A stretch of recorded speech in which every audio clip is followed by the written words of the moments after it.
tukwaniriza omulabi waffe omulungi ow'olulango mu programu yaffe ya Sports Kalaso ey'ebyemizannyo ebitunuulira mu ggwanga Uganda n'ebweru waalyo nga bulijjo tusinziira ku mukutu gwaffe ogwa YouTube ogwa CBS FM UG ate ne tukutuusaako okumanya ku ebyemizannyo ebyenjawulo. Nze Kanaakulya Rajabu Boogere okugikuteekerateekera n'ogikwanjulira olunaku olwokusatu ssaawa eziwera 8 beera nga ate ogiraba so nga ate n'olunaku olw'omukaaga era ssaawa 8 bwe ziwera beera nga ate ogiraba. Tuli ba mukisa nnyo n'okubanga ate tutwala omukisa guno okwanjulira bannaffe aba Home Connect Properties. Bano bw'enjogera ekigambo Home Connect Properties twogera ku maka,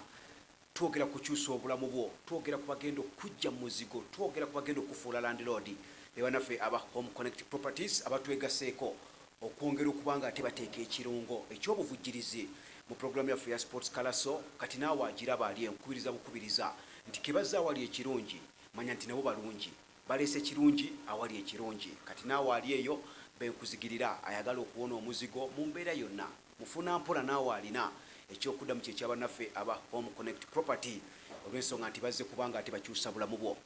Genda ogulewo akawunti nabo bw'oba oli mufuna mpola nga kasente okakuŋŋaanya mpolampola olwa ekonomi ennaku zino obeere ng'ogulawo akawunti yo ey'ogula poloti ey'ebirooto, ogula ettaka lyo ery'ebirooto. So nga ate si kyekyokka, bagenda kukuguza ettaka eririna ekyapa, bagenda kukuguza ennyumba ewedde. Oyinza okuba nga ggwe bino wabikoowa ebyokusomba omusenyu, abazimbi simante seminti bataddemu wavu bakoze batya. Gula ennyumba ewedde kuba naffe aba Home Connect Properties mu estates eziteekeddwateekeddwa obulungi. Bwenjogera kuteekebwateekebwa kwa estate manya bino wammanga enguudo weeziri ezikutuusiza ddala woosula, so si mmotoka gireka busukka kkubo oyingirire mu kakuubo oyingire ewwo. Amasannyalaze agatavaako estates zonna zonna ez'abannaffe aba Home Connect Properties zirina ne transformer ezeetongodde. Si bino bya mujjuzo bya transformer nti ate abeeri simanyi baba bafumbirako abeeno bagolola eno ne gavaako. Wateekeddwateekeddwa. Ekyamazzi kyawedde, poloti gy'ogula amazzi bagakutuusiza mu poloti yo. So tewali nsonga lwaki teweegatta kuba naffe aba Home Connect Properties. Balina nno amatabi 2. Ogenda kubasanga wano ku Mabirizi Plaza mu kibuga Kampala makkati awo, so nga ate ebusukka bbali w'ekibuga ojja basanga ku Hoima Road wali enansana, era nabo balinawo branch ojja okubasanga. So nga ate bayongedde okwanguyiriza, bakimanyi Uganda yonna eri bwetaavu bwakuzimba maka, bwakugula poloti, bwakugula ttaka. Mu bitundu byonna eby'eggwanga gy'oli gy'osinziira ng'oyagala Home Connect Property ekuguze ennyumba, ekuguze ettaka, ekuguze poloti, balinayo bakitunzi. Olina kubatuukira ne bakugamba oli luddawa nti oli mukono. Gundi agenda kukwasaganya okwewala embeera y'abafere, okwewala okugula ettaka ericupule, okwewala ebyapa ebitaliiyo. Ne bannaffe aba Home Connect Property betutandise nabo olunaku olwaleero, era bagenda okutambula naffe nga bavujjira programu yaffe eno ate nga bazze na kukyusa bulamu bwo. Gwatulaba ng'osinziira ku mukutu gwaffe guno ogwa YouTube channel ogwa CBS FM UG. Nze Kanaakulya Rajabu Boogere. Bingi ebigenda okutambula ebiriyo leero lwakusatu olabira programu eno, naye ekyolunaku olwokuna waliyo ekigenda okuba nga tekifumba omutuku gy'emipiira egya Europa gye njagadde tutunuulire nga tusinziira ku mutindo gwa club ezigenda okubeera mu mpaka oba mu kikopo kino. Tutandise ne club y'abannaffe aba Arsenal abatandise okwogeza abantu obwama, batandise okuginyumyako ebiboozi by'okusitukira waakiri ekimu ku bikopo bye bagenda okwetabamu. Tuba twogera ku Premier League bw'agaana waliwo ekya FA wekigaana waliwo ekya League Cup giyite Carling Cup, oyo bw'agaana waliwo ekya Europa kyennyininyini mwe bali. Mu Europa muno bawangudde omupiira gwabwe babadde ku awe bwe baserabidde nga bakuba ttiimu ya Bodo Glimt egoozi abadde 3 ku bwereere. So bagenda kubanga ate bazanya omupiira ogw'okuddiŋŋana gwe bagenda okukyaza ku Emirates. Ndowoozamuko nti boost ya Arsenal weegenda okuva bwe buwanguzi bwe yajje ku club ya Liverpool mu Premier League nga bagwangula 3-2. Yabadde hard fight 3-2. Penalty y'omuvubuka Bukayo Saka ng'ebawa obubonero obusatu obwedde okuteebagana kwabaddemu nnyo. Ne bakulaga character gye nakugambako ennyo gy'oyinza okwebaliza omutendesi Mikel Arteta gy'agasse mu ttiimu eno. Babadde nga n'abasambi nga bulijjo, naye ng'abasambi abo bangalo bunani babulamu element eyo nti Liverpool bwe kuteeba weeyisa otya nga bakukulembedde omupiira oyanukulirawo n'ogatta ate n'ogwawula. Ye abaffe bw'obanga gwe wasoose okuteeba ne bakugatta oyanukula otya okwawula omupiira ogwo. Arsenal season eno yakakuba omupiira gumu gwali gwa Man U naye zeewangula emipiira gyayo. Ekinsanyudde ennyo ku mutindo gwa Arsenal nti ebiseera ebisinga ttiimu empanguzi ne bwe weebalama banno bwe muli mu kiti kyekimu nga mulwanirira kikopo kati wano twogera ku big 6 ey'ebungereza bwe baba nti olina big 6 ebungereza kati Arsenal bw'ovaamu nti gwe avuganya abantu abo bosigaza bataano olina Man City olina Chelsea olina Man U olina Liverpool olina Spurs be bantu bataano gwa Arsenal kati abantu abo bazitowa obubonero 30 mu nzannya ebbiri ttiimu 5 ojazizanya oluzannya olusooka bazitowa obubonero 15 n'oluzannya oluddako bazitowa obubonero 15 obubonero 30 kankubuulire ku mipiira 38 gy'oba ogenda okuzannya bw'ofiirwa obubonero 30 n'owangula emipiira gyo 28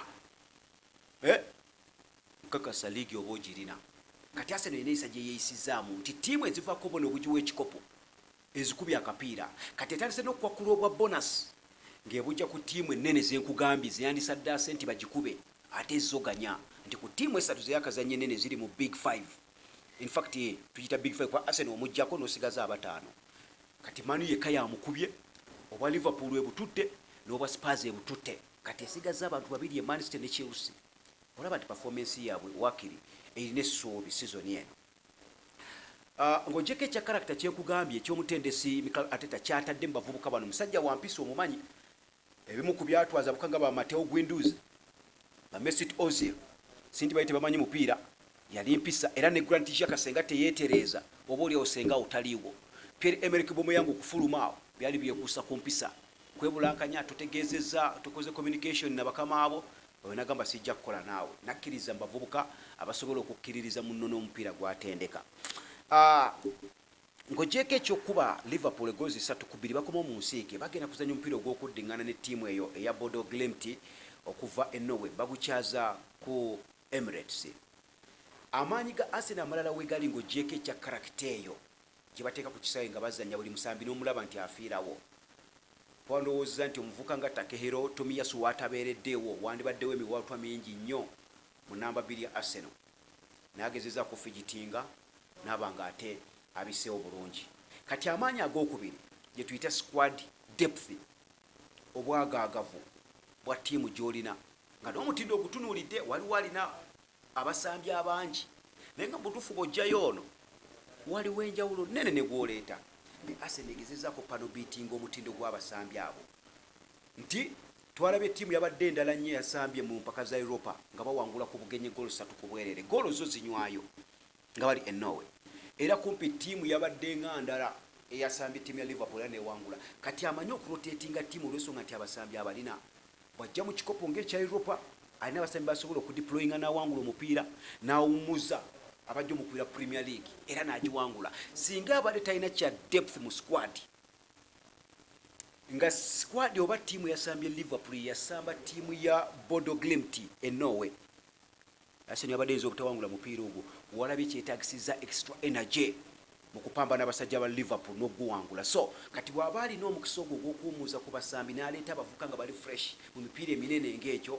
Arsenal mugyerinde sigamba nti teekubike naye ebintu byekola olwali lwakiri biwa essuubi eri omuwagizi wa ttiimu y'abanafu aba Arsenal bwe tutuna line up eyazanye omupiira gwa Europa guli ogw'omu masekati ga wiiki eri gwe bagenda okuddiŋŋana yayina Matana mu goal yayina Kieran Tierney yayina Gabriel Magalhaes yayinamu Rob Holding ne Takehiro Tomiyasu bavuka omukwano bwe yalina Fabio Vieira yali makati awo Albert Lokonga Sambi yamulina Granit Xhaka yali amulina Marquinhos yamutandisa omupiira ogwo Edin Ketia yatandika omupiira ogwo ne Gabriel Martinelli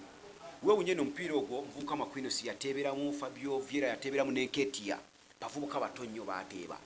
kati mu kuteeba omupiira ogwo n'atakyamuukirira nti kemuwangudde ku bugenyi kabakwase Liverpool n'akimanya nti kati wano maturity yeetaagisa ttiimu gye yali agenda okusisinkana ng'eteekisaamuko maturity capacity era akikoze bulungi nnyo kyova olaba nti mu ttiimu eyazanye Liverpool ng'ojawula ku yazanye ttiimu ya Bodo Glimt mu mpaka za Europa yalesi Aaron Ramsdale mu goal Matitana n'amuwummuza n'aleeta Ben White mu kisenge kye n'aleeta William Saliba abataazanya mupiira guli ogwa Europa n'ayongera n'akuyungulira nti Thomas Partey yamulese mu makati n'aganyweza bye yakoze mwena mwena tewali amubuusabuusa yalaze maturity ng'akutte amakati ga ttiimu ya Arsenal. N'aleeta Bukayo Saka, William Mumuza teyamutandisa, ne Martin Odegaard, kapiteni wa ttiimu eno, ne Gabriel Jesus. Kumpi abasambi nga 7 abatandise omupiira gwa Liverpool nga teba senior players abatazanya mupiira guli ne still Arsenal negenda ku bugenyi newangula omuzannyo ogwo. Olaba nti eyo character eyo wakiri etandika okuwa analysis ku ttiimu ya Arsenal nti wakiri we katali girya biyinza okugaana nga mupiira bwe tugumanyi ne wakiri bwe tunula kikolebwa ku lupapula Arsenal tekyayisika mu maaso nga bw'oyinza kuba nga ate kyakolebwa ebiseera ebiyise wali ng'obuusabuusa n'abasambi abayinza okuwangula omupiira bwe weetaaga ekyokuwummuzaamu kokole rotation nga weebuuza ddala otuuzaani omuzaani nga weetaaga deployinga nga ba Nicholas Pepe ojja kubaleeta balakazi ojja kubaleeta Aubameyang ojja kubeetaaza omupiira nga guganye naye kati awo abavubuka abo abato omupiira ne bagumuwangulira nga ali mu comfort zone. So ye ttiimu ya Arsenal eyo kati bagenda kuddinga n'omuzannyo guno gwe bagenda okuzannya ku lunaku olw'enkya olwokuna golowooza nti bagwanguye okuba nga bagwangulira ku bugenyi 3 kuweerere. Nina endowooza nti naguno bajja kuwangulira ewaka ekisooka olwa foomu gye balina n'omudigido ogwo. Abavubuka bali ku foomu buli musambi gw'otuna ku ttiimu ya Arsenal asamba n'okwagala yenna gw'oleeta. Alexander Zinchenko yalwala naye Kirantian kyakubyawo olabira dda nti weewaawo newankubadde nti Alexander Zinchenko muvubuka oyo omu Ukraine alina nno enkizo omukka eya maturity bw'aba asambidde ku ttiimu nga Man City ettiimu etambula ennyo egenda ennyo mu maaso kati omanya nti olwedde maanyi ga Zinchenko okugatta ku ttiimu ya Arsenal ng'etambula ng'egenda mu maaso nti ekyakirina buli lwebagenze mu maaso olaba abasambi abangi abongera okugyenfoosinga okugenda gisindikiriza egenda watali kubanga ate bagirimitinga ekiba nga kiyambye nnyo Arsenal okubanga efuna nnyo amagolo eteeba nnyo. Ogwa Spurs yaguteeba 3 bwe yagenze ku Bodo Glimt team nowe nekuba 3 bwe yazze ku Liverpool yakubye 3 eteeba. So etambula bulungi nnyo ng'egenda mu maaso. Kati bw'olaba ekimeza nga bwe kimiridde eky'empaka zino eza Europa already bakikulembedde balina points zaabwe 6 bakazanya emipiira 2 gyonna bagiwangudde. Abaddirira owa PSV obubonero buli buna yakolamu kamaliri n'awangula omupiira so nga ate Bodo Glimt gye bakubye aba Arsenal gye bagenda okuddingana nayo eri mu kyakusatu erina obubonero 4 egamba ki nti bwegwangula egenda ku bubonero 7 kitegeeza eba eyisiza Arsenal mu mipiira 3 ebeena obubonero 7 ne Arsenal egamba nti unbeaten run egyetaaga mu mpaka za Europa ewangula omupiira guno ogwokusatu egende ku bubonero 9 eyongera okwejja ku pressure y'okuba nga ate eva mu kibinja okweyongera ku nzanyi zigenda okuddako. Ttiimu ya FC Zurich yekyalabisa obubi ennyo tennakuŋŋaanya kabonero efuuse nte y'abato buli omu gwajjako obubonero efuuse kafene kakukuba buli avaayo n'akubako ye FC Zurich y'abanafu aba Switzerland etanalabika bulungi mu kibinja kino Arsenal kyekulembedde nno. Waliwoko konsani y'obuvune omuwagizi wa Arsenal gye wandyetaazenga okuba ng'omanya nti ng'oggyeko omudigido gwo gwe mulina n'ogw'abasambi kye tuyise depth mu squad. Gabriel Jesus abalabye omupiira gwa Liverpool omuvubuka oyo Kostas Tsimikas yagenze n'amukoona n'agwira omukono era nalabyeko kaawo ng'omutendesi Mikel Arteta alina statement gyafulumya nti omuvubuka ono kati abuusibwa okuzanya omupiira gw'olunaku olw'enkya ku lwokuna ogwa Europa olw'obuvune obwo. Naye ndowooza nti si bulo y'amaanyi wadde oba omwetaaga nga mulamu twogera ku mupiira gwa ttiimu eno eya Bodo Glimt nti awatali Gabriel Jesus nga ne guli ng'okuba ttiimu eno eya Bodo Glimt teyaliimu olina abasambi ba Ediketi abako province abasobola okuwangula omupiira kati kyemulina okusaba ennyo aba Arsenal ko mumwetaaga mipiira egijjako ng'egya Premier muvubuka ono kusobola kuba nga ataawonera mu budde abeere ng'atambulira mu nkola y'omutendesi Arteta eya rotation ye ng'etambula nti Gabriel Jesus bwe bamulina mu Premier then Ediketi yakamuteekewa eri mu paka eza Europa mpangulire ng'ate n'ebikopo ebirala bigenda okuba nga ate bijja ate nga ne playing time yeetaagibwa. Abaalaba emipiira egy'omukwano egisembyeyo kaawo ku ttiimu ya Brazil omutendesi Tite abavubuka aba Brazil bonna aba Arsenal yabayita njogera ku Gabriel Magalhaes omuzibizi njogera ku Gabriel Martinelli omuteebi ne Gabriel Jesus. Kati kitegeeza Jesus yeetaaga okuwona ayongere okuba ne playing time ayongere okuweebwa obudde nti buli lwaba alabise ku ttiimu ya Arsenal aderivalinga n'omutendesi amulowoozeemuko okumudeployinga mugate kwavuka nga bali Carlson de Andrade abasambira mu club ya Spurs nga bagenze waka ku tiimu ya Brazil egenda okubanga eyolekere kata mu kikopo ky'ensi yonna. So obuvune obulala Gabriel Jesus eyafunye obuvune mu mukono nga muvubuka oyo Costas Miskas amutema engwala ng'obugyeko, then Alexander Zicheko okugambye akyali ku ndiri tanaba kubanga akonfamingibwa kuwona kuba ne wiiki eno ina wetandikidde abali tanaba kutendekebwa. Then Emily Smith Rowe naye tanaba kusuuka bulungi buvune obwo, so nga ate ne Muhammad Elneny naye akyalina obuvune. Bavubuka abo bolowooza nti bakyalina obuvune ate singa bawonye toyinza kubuusabuusa Alexander Zicheko kyakuwa oyo already abasitaata yamala dde okubanga ate yeegulira ennamba ku ttiimu ya Arsenal ku ludda luli olwakkono olw'entambula ennungi. Then Emily Smith Rowe tewali amubuusabuusa mu digido gwayongera mu makkati ga ttiimu ya Arsenal. Woyina ba Bukayo Saka, woyina ba Martin Odegaard captain, bw'abawo Emily Smith Rowe ayongera omudigido gwa ttiimu eyo kubanga ate egenda mu maaso. So Arsenal bwetyo bweyimiridde omutindo gwayo n'ogukuumirayo n'ebiki byetunuulidde ennyo ne bwegenda okweyisa, naddala tutunuulidde empaka za Europa zegenda okugendamu, ate mwena aveeyo olekere wiikendi eri nga tugenda mu mpaka ezo ate eza Premier League. Njaga tulabe ku klabu ya Manchester United. Man U egezezzaako okweddaabulula ewangudde emipiira ebiri ng'eva mu njega y'okkubwa Manchester City golo 6-3 era ng'omutwalabiramu omupiira ogwa Europa gwe baazannya ne klabu ya Omonio eya Cyprus baali ku awe ne bawangula omuzannyo ogwo. Tugujjukira bulungi nnyo baaguwangula. Then eggoolo zaali 3-2 egwalimuko okusiitana naye abavuka nga ba Marcus Rashford basitula omutindo ne baguwangula ne bagujjayo. Kati bwe baze mu Premier League gwabaddemuko okusiitaana okulya n'okombesowane ogwa Everton, naye era ggoolo ya Cristiano Ronaldo ng'akola ebyafaayo tebagole ey'olusanvu yabayambye nnyo okwongera okufuna obuweerero bw'okuwangula mu Premier League n'okuba nga bakuŋŋaanyiza obubonero obwo obusatu ne babutwala, ne Ronaldo okubeera boosted okuba motivated okuteba ggoolo ye ey'olusanvu eya club mu clubs ennya zeyakazanyira omupiira. Tumujjukira ng'ava mu club ya Sporting Lisbon ajja ku Manchester United, agenda ku Real Madrid ne Juventus, then akomawo ku Man U. Naye nga ku ggoolo olusanvu ggoolo ze ezisinga obungi azitebedde ku club y'abanaffe aba Real Madrid. So olaba nti wabaddewo motivational element mu ttiimu y'abanaffe aba Man U mu mbeera eyo nga bava mu kisiriko ne mu njega y'okukuba club ya Manchester City mu mbeera mu nteekateeka emu oba endala. Agezezzaako okwagala okukyusakyusa mu ttiimu okufaanana ng'ekya Arsenal lwakuba nti omutindo gw'abasambi era ojalaba nga gwawukanamuko kuba kati abajjukira omupiira guli ogwa Omonia nga bagiwangula 3-2 e Cyprus. De Gea yali mu goal,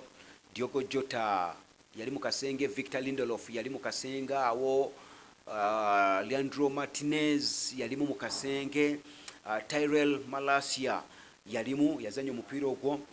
Christian Eriksen yalimu, Casemiro yalimu mu makkati awo nga agaduumira, Bruno Fernandes yalimu,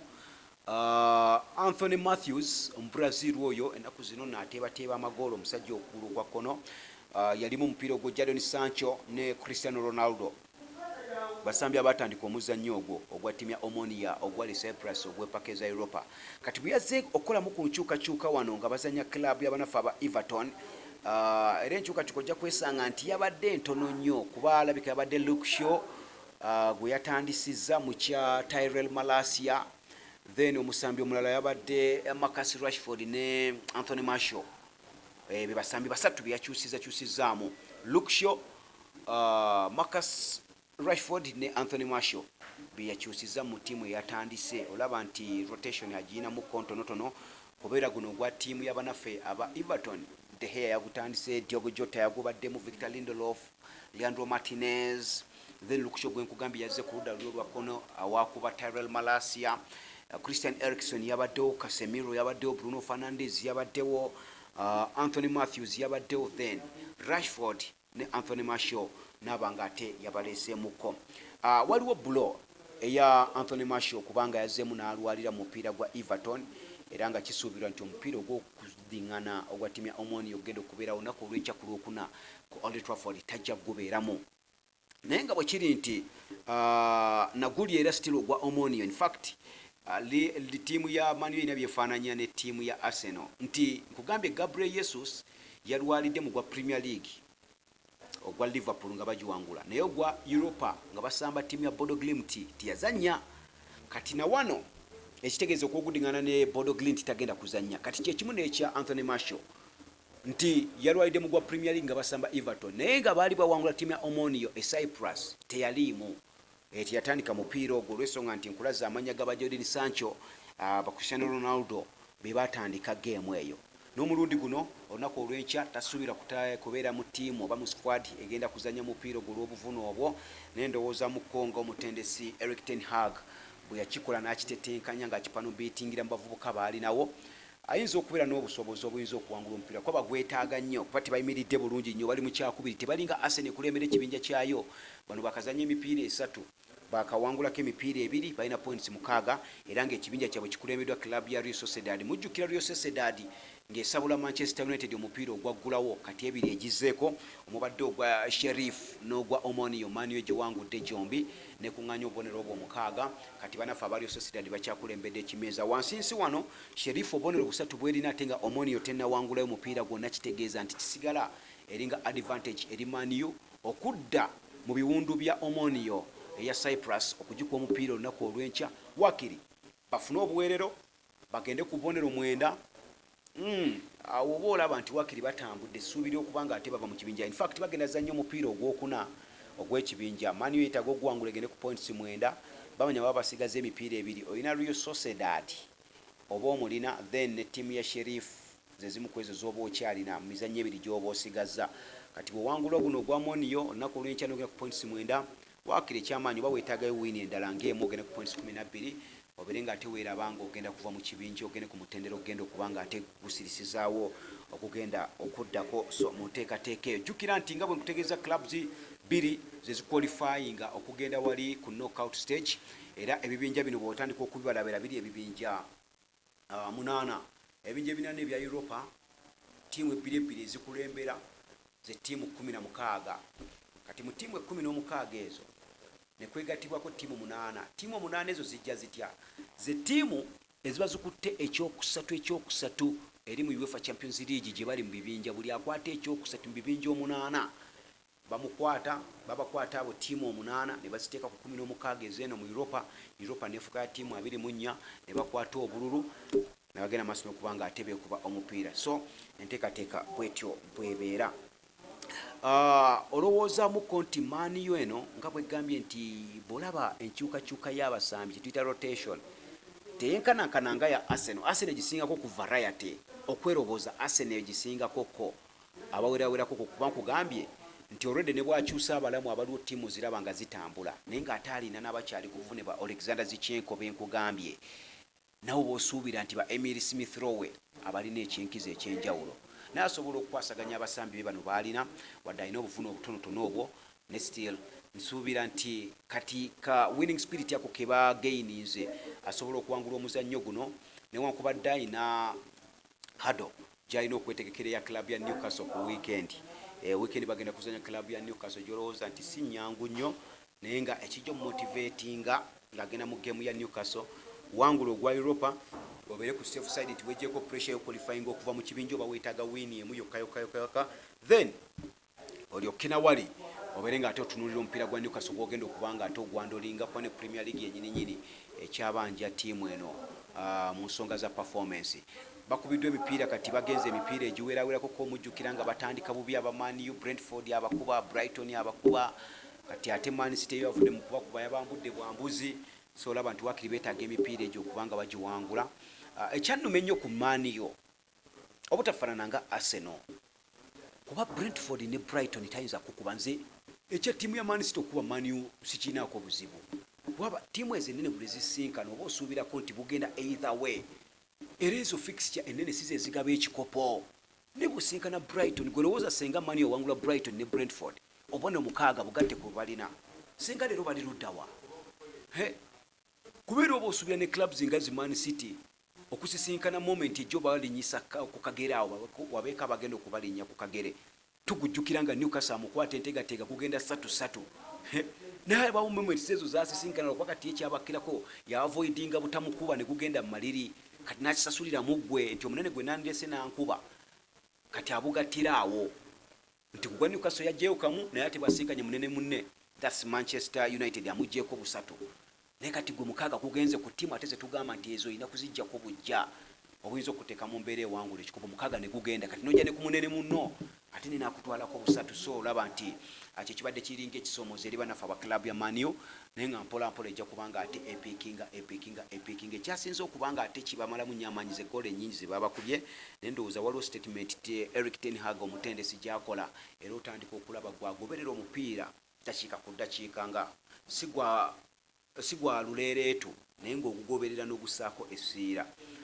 ndowooza olaba nti waliwo ekinogezi ekitandise okuba nga kitambula ennaku zino alinga atandise okukakasa Leandro Martinez omwagentino oyo Pingu mu center back ne Victor Lindelof Maguire akyamwesonyiyemuko newankubadde nti yalwalira ku ttiimu y'eggwanga lya Bungereza naye alaga nti akyamwesonyiyemuko so akyazimba partnership eno naye nga ndowooza nze omu ku batono ennyo abalowooza nti Eric Bailly muvubuka oyo okumuta n'atambula n'agenda ezimu kuzaali ensobi muvubuka yali alina okuweebwa playing time kuba ekisooka omupiira yali agumanyi ng'amanyi okuzibira kati nga weetaaga ekika ky'omusambi mu backline yo asobole okuteekawo embeera esobola okuba nga ate epamba n'omuntu yenayina mu budde bwonna bw'ayinza okugiramu kuba nze kankubuulire ne bw'ogenda mu statistics sisuubira nti Eric Bailly yakola ensobi ez'enkanakana n'eza Harry Maguire kati bw'oba ogumiikiriza Harry Maguire gw'omanyi nti aba yakizibu mu backline yo akuteebya kati ate Eric Bailly lwaki oba omuta aba yeetaaga obwetaazi otereezaamu akatono n'okuba playing time nasobola okuba nga ate abondinga ne patanawe gwoba omuwadde mu center back ne bakubira back ekujjukiza eya Rio Gavin Ferdinand gali wamu ne Nemanja Vidic mu ndowooza eyange ku lw'abanaffe aba Home Connect Properties nyongera obakujjukiza tutambula nabo era mu kujja okwegatta ku Sports Kalaso kitegeeza ekirungi kitambula n'ekirungi kati ebibiri ebirungi byegase Sports Kalaso ne Home Connect Property tubanja omulungi omu tufuuka abasatu abagenda okutambulira awamu yeggwe andaba yeggwe agobera programu ya Sports Kalaso genda mu Home Connect Property olunaku lwaleero genda akadde kano kennyini nnyini ne oba toyina ssente zigenda kugula nkukubiriza gendayo beebuuzeeko bajja kubuulira ebirungi ne byobadde tosuubira abangi mutya mulowooza ettaka ligulibwa abagagga ne bwoba okima mazzi ne bwoba muganda wange gwatunda ebikajja ebitemeeteme ku kigaali kyo genda bajja kuteerawo ekola ekusobozesa naawe okufuna poloti yo ku nguudo zonna ezifuluma n'okuyingira ekibuga ojja kufunako poloti ozimbe ennyumba yo otebenkere ne famire yo teri kitiibwa kikuweebwa ng'oli mu muzigo vuga ebikajjo byo ku kigaali kima amazzi go ku kyalo naye nga weesuza oluusi ng'olina Land Road olina bw'osoloozaamu ssente kyekitiibwa ekisinga ekyo tebajja na kutunula mulimu gw'okola obula bajja tutunula ate kyojje mu mulimu naye nga bannaffe aba Home Connect Properties be basaala abaana babakutuusizaayo so genda olwaleero ku ttabi lyaffe wali enansana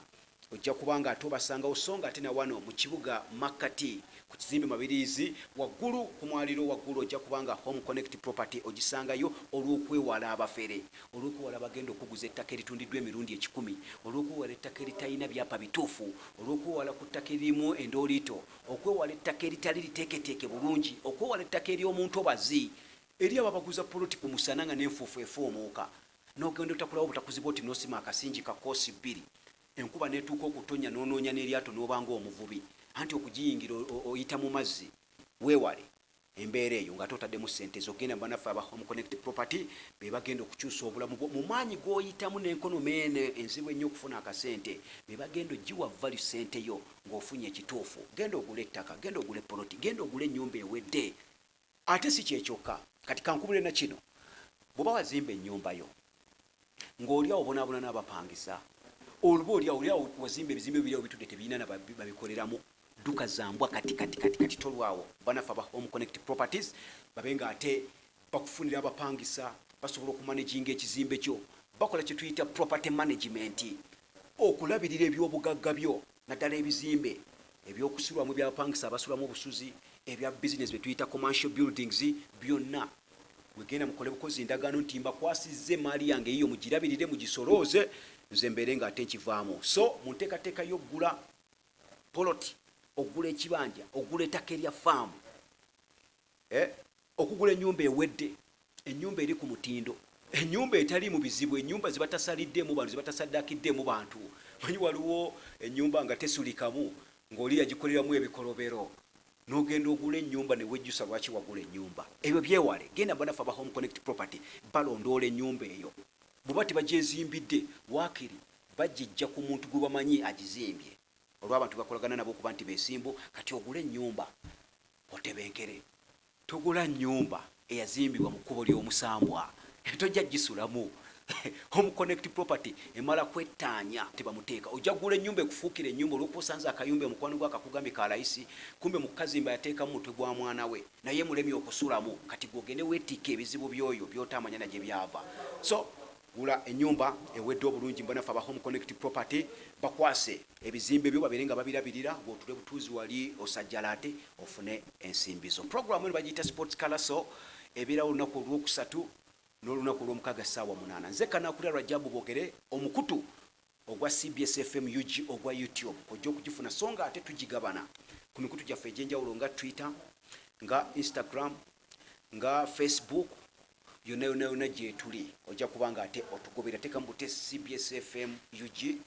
ojja kuba otufuna naye nga official channel ya YouTube yeno kulabira Sports Kalaso so nga ate ne programs endala nnyingi nnyo ezikolebwa zotasaanye kubanga ate osobwa kulaba nafa ba Home Connect Properties abazo okukyusa obulamu bwo mu Uganda yonna gy'osinzira okubanga ate tulaba nyumirwa by'emizannyo boyina okubanga ate weekwata nkugamba nti tugenda kusaba okulula World Cup tugenda kusaba okulula ekikopo ky'ensi yonna ogenda kutujjamu ennyalwe kankwerese tujja kuddingana olundi awangale Ssaabasajja Kabaka.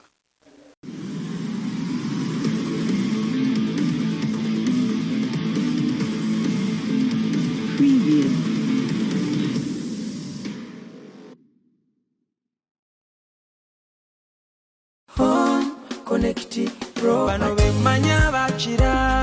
mu by'okugula n'okutunda ettaka n'amayumba bo beesigwa be batakusiba kiwani.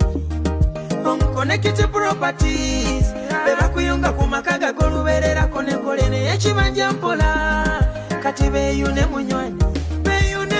tusange ku office zaffe ku Kampala Road ku Mabirizi Complex ku mwaliro gw'omusanvu ne Nansana ku Mastowa ku kizimbe okuli Opportunity Bank ku mwaliro gw'okubiri oba tukubire ku ssimu naawe osobola okufuuka landlord n'ekyapa kyo mu ngalo. Home Connect Properties.